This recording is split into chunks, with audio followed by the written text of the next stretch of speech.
Hi, it's Neil. Welcome to my new home here, and today I have a tool that I have gotten. It would have been useful probably in the building of this home here, but it's going to be useful in creating templates for things and stuff as I build.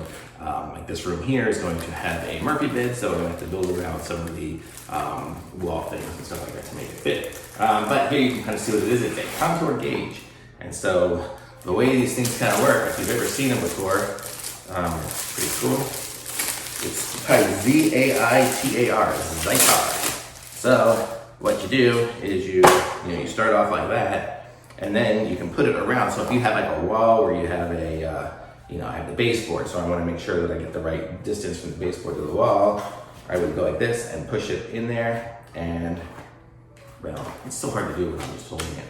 But okay, say I had a pole, a bar, a circle, a hole in the middle. I would go like this, right? So it goes around the bar, and then there, I know to contour my tile or my rug or my wood or whatever to make it around there. I'm gonna get the perfect shape because I just trace it around onto the item that I'm gonna do, and then poof, there it is. It goes great.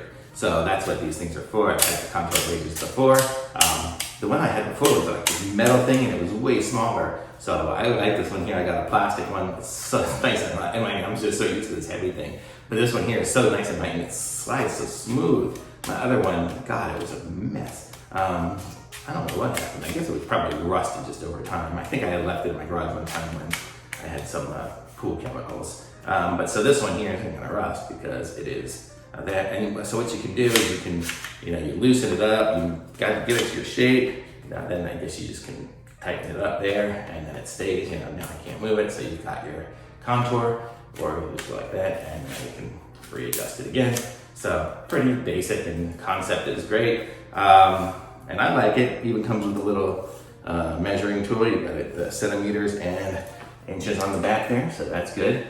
And it's got this little brand and then the little thing to make it, to lock it in place. So I like it. So it's the Zaitar contour gauge. And thumbs up from me. Be sure to subscribe to my channel and like this video. And the link's going to be in the description, so you guys can pick one of these up for yourself if you need a contour gauge that actually works and looks good. And I like it. So thumbs up for me, and I'll talk to you guys soon. Thanks for watching. Bye.